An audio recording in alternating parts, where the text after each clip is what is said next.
Muli nga nating makikita na bagsak pa nga rin etong sila Silva, Kite, at kasama na nga rin dito si Razor. Sa kadahilan ng sobrang pagod at matinding pinsala ang natamo nila sa pakikipaglaban.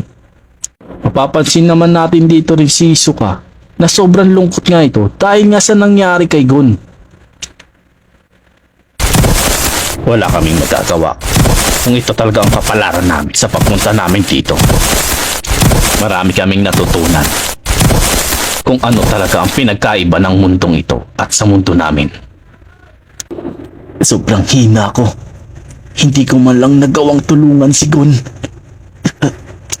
Kung mas nakapagpahinga pa sana ako ng maaga at naibalik ko ang lakas ko, ako na mismo ang tatapos sa paristo na yon.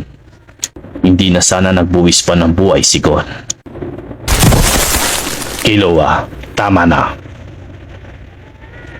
Sa pagkakataong ito, wala na tayong magagawa sa nangyari kay Gon. Nakakalungkot man pero dapat natin tanggapin.